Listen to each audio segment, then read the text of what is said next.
Hey, what's going on, guys? In this lesson, I want to show you how to play the Master of Puppets Guitar Solo, specifically the last solo, the main solo that Kirk Hammett does. It's a really cool solo.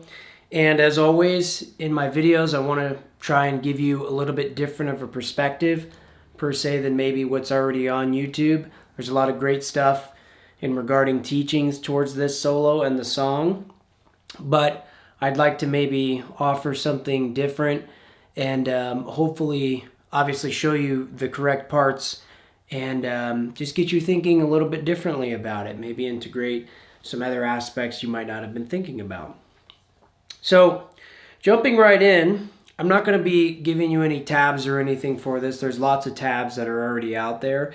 And I have done a lot of research on this solo. I just posted a version of me playing it, me covering it. So if you want to see how I play it in real time, you can just search under my name and search Master of Puppets and you'll see it.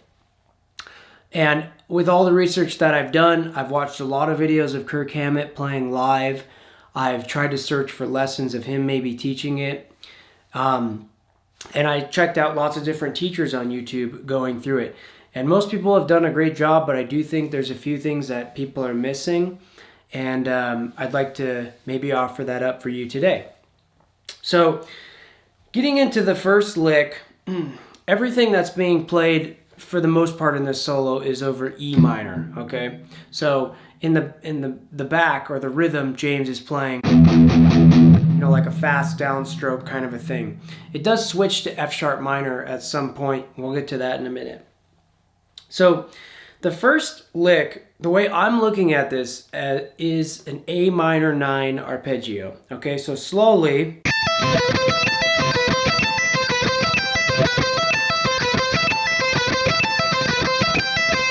So if you don't know what that means, a minor 9 or whatever, it's not the biggest deal. But this could be a good opportunity to maybe integrate some theory in your playing if you're not as familiar with it. So we're playing the notes of an A minor chord, okay? And then when we add this B note, it becomes a 9. So it's an A minor chord with the 9 on top if you were to play the actual full chord, okay? It'd be around that. So the first part, those first notes on anything on the high E is always a pull off. That's what I'm hearing on the record. Live, Kirk seems to be picking this entire lick, but on the record, I definitely hear a pull off. So it's up to you if you want to just pick through everything or do the pull off. So here's how I'm doing this first part again. I'm stretching from 17 to 12 on the high E, pull off. And then I'm coming to the B string and playing 13, 12, 13. It's around that, okay? So we have...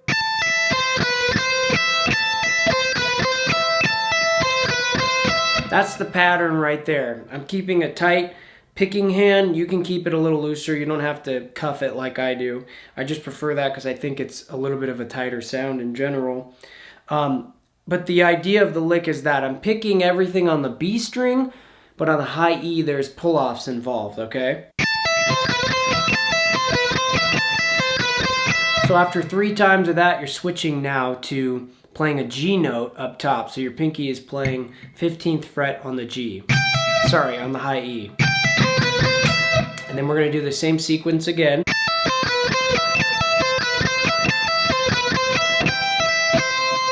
Okay, now when we get here, we're going to switch into the next lick, which involves tremolo picking. Okay, so the first lick.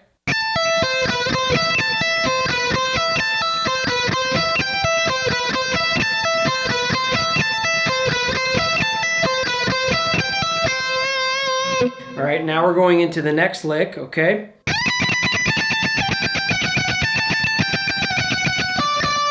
All right, so you're going down the E minor scale here, starting from a B note. So that's going to be on the 19th fret on the high E. And again, this is a tremolo picked vibe. So whatever you have to do to get your right hand in that vibe. Some people like to have their hand out or their fingers out a little bit more. It helps to get that fast tremolo vibe. I know that helps me a little bit too. So again, you don't have to keep your hand cuffed or whatever like I do. That's just part of my technique in general. And we're essentially going down the scale. But you're tremolo picking everything.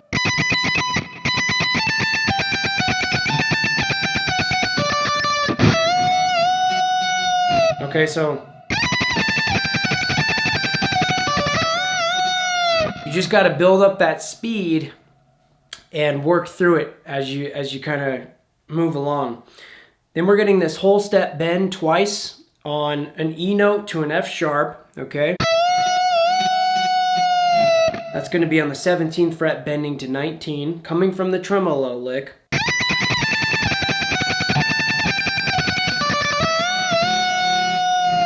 Now from here, we're going to switch scales and we're going to go into the Dorian mode. Now I don't know if Kirk is thinking about these things consciously the whole time or if he's just kind of feeling it. Either way, it's pretty cool and it sounds good.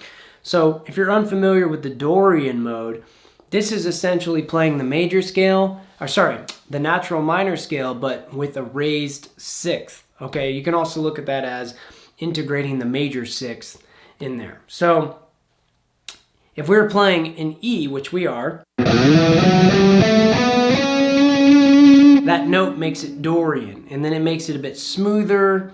You know, there's some other adjectives you can use for the Dorian mode. This lesson isn't about that particularly, but this next phrase,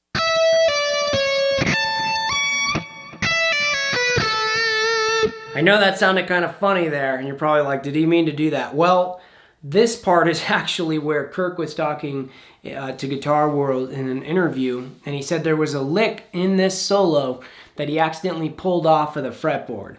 And I'm almost certain this is exactly what he's talking about right here. I think a lot of people think it's the last lick, but it's not that, from what I understand. It's this right here. It sounds funky on its own just like that, but I think in transition, you'll start to understand. You don't have to do that, but if you wanted it to be like the record, that's what you would want to do right there. Okay, so we're doing a pull-off from 17, 15, 14. There's that raised sixth right there, okay? And then what I'm doing is pulling down off the fretboard from the 17th fret on the high E. And then I'm coming down here to this other pattern you can play Dorian in. Alright, so that's 12, 10, 9, 12, 10 on the beat. And I'm doing some pull-offs there. Okay, so the whole lick sounds kind of silly on its own, like I said, with pulling off the fretboard, but that's pretty much what's happening. And as you build more speed, I think it'll sound a little better and make more sense as opposed to what I'm doing right here. So that's that lick right there. Now we're getting into this whammy bar thing. In live videos that I've seen of Kirk doing this, he doesn't grab the whammy bar, but it's clear on the record that there's a whammy bar there. He is bending from the 4th fret, which is what I like to do. The way I do it is I find that pinch harmonic on the 4th fret, and I like to get closer to the neck pickup. I find that the harmonic sounds a little closer right there.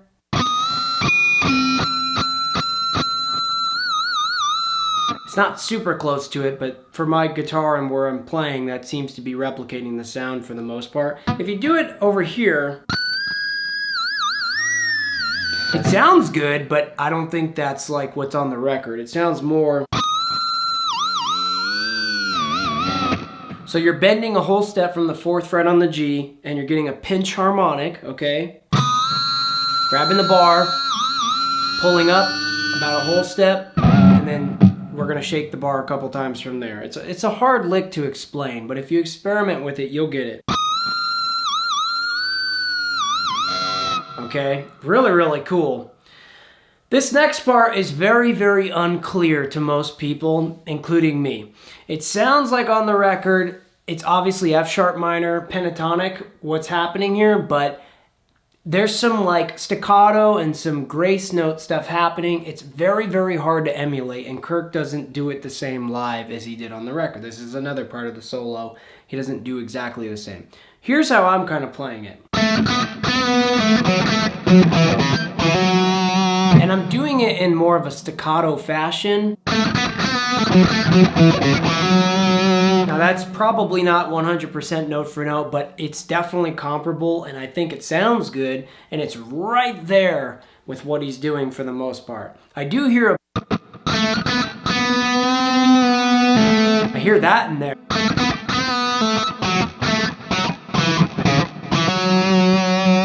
Okay, so that's like F sharp minor pentatonic.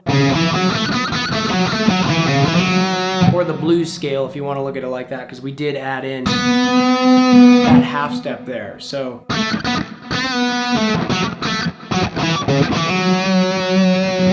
I kind of slide out too. It sounds like there's a little bit of a slide out that he's doing right there, all right? Now you're going to get into the next lick, which goes back to E minor, E natural minor, the Aeolian mode, okay? Going to be our first part of the phrase right there. You're going to slide into the D note on the high E on the 10th fret, descend the scale,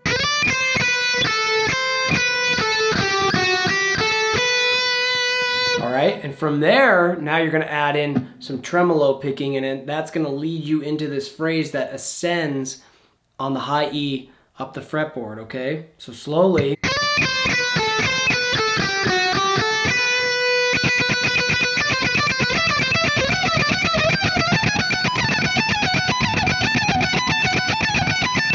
Okay, so let's back things up here. Once we get here,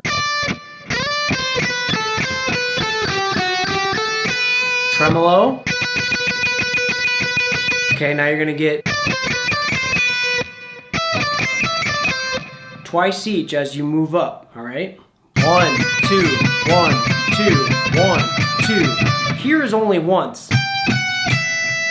All right? Now you're switching keys. Now you're going to F sharp minor. The rhythm is going into F sharp. That's what James is playing there, okay? From here we get some double picked notes, which to me is generally overall like a no-no. You want to stay away from that. It's not as clear to the ear, and for me it doesn't seem like as clean to do it, but you know, there are some solos where this plays a part like this, and it's really, really cool. So just food for thought with that. Now we're going to F sharp minor. We're switching from E natural minor to F sharp natural minor, all right? And you're gonna get these double picked notes on F sharp. Right there. 1, 2, 3, 4, or 1 E and depending on how you want to count it. 1 E and 2 E and You're gonna get a little bit of a stretch there. 19, 17, 14. All of these notes are within the F sharp natural minor scale, okay?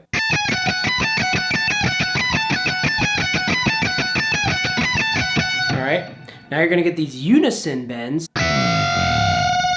which are a little out of tune, which is great. It provides this tension to the ear, which is really, really cool. So if you ever want to use this down the line, just know that you're doing a unison bend where you're providing a little bit of tension by keeping it slightly out of tune with. Okay, and then you're gonna get this pull-off sequence. All right, and I'm using my pinky and my index, and then my third. Back to the bends. Okay, so let me slow this down for you. Coming from here. Tremolo. F sharp minor, the double pick notes.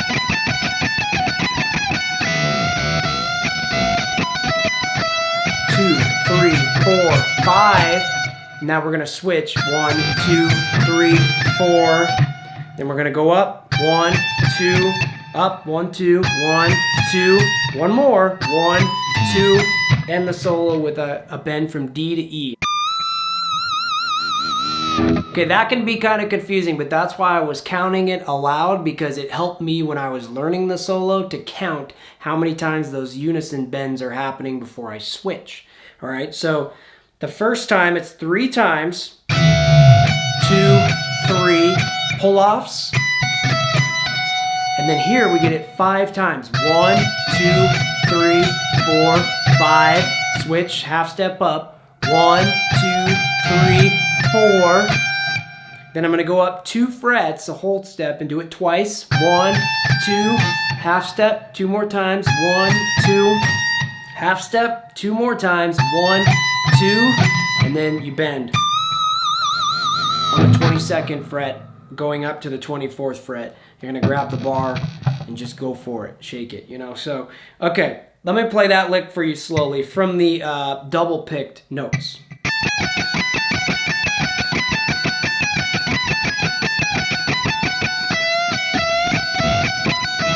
One, 2, 3, 4, 5. 1, 2, 3, 4. 1, 2, 1, 2, 1, 2. And as you move quicker through. 2,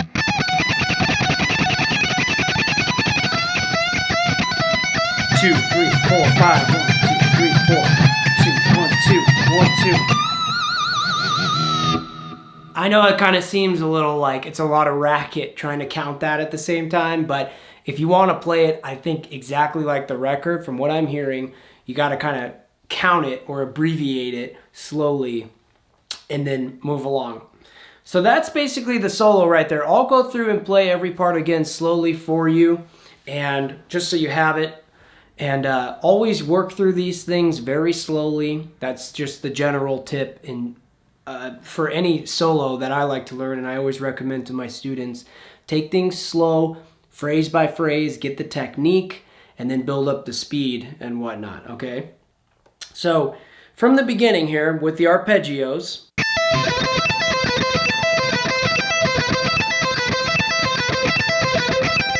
Tremolo. Dorian. Pull off the fretboard. That kind of happens fast. And then now we have the pinch harmonic. That one took me a while to kind of work on. I still am actually. But when you do it, try to find the sound of the pinch.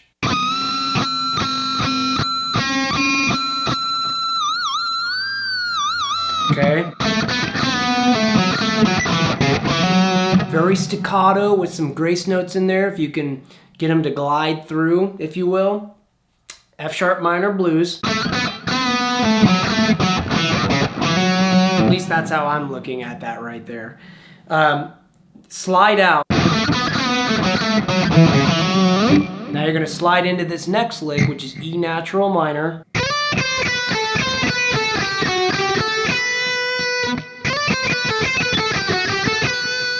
I just want to make one more point before I continue here.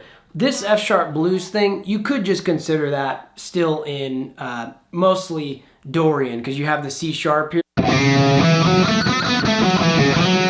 But I just think for sake of this video and discussion, since the rhythm is playing E minor behind it, I think it'd be a little easier to just see it as F sharp blues in position.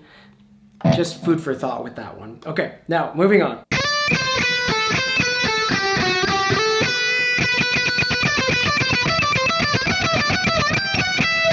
Key change.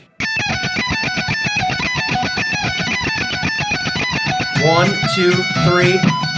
1, 2, 3, 4, 5. 1, 2, 3, 4. 1, 2, 1, 2, 1, 2.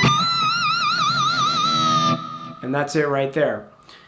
So just some things to think about that are a little bit different than maybe me just giving you like the tab and showing you the exact notes. It'd be cool for you to maybe just, see some of the theory, maybe integrate that, some of the techniques and whatnot. And I hope this was easy for you to follow. I mean, it's a really hard solo. It's very, very fast.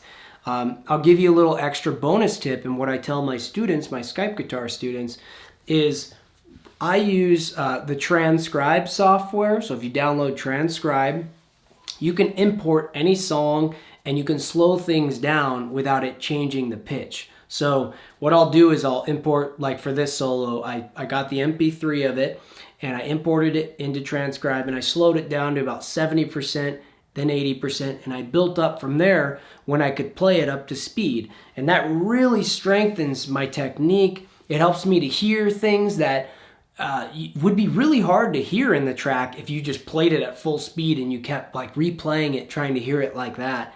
So if you check out Transcribe, it's an excellent practice tool. There's much more you can do with that program too. That'll really help you out. Take things slow, and I hope you take any of these things that we talked about today off and into your playing. And yeah, thank you guys so much for watching this video. And please subscribe to the channel, and I'll see you in the next one. Okay.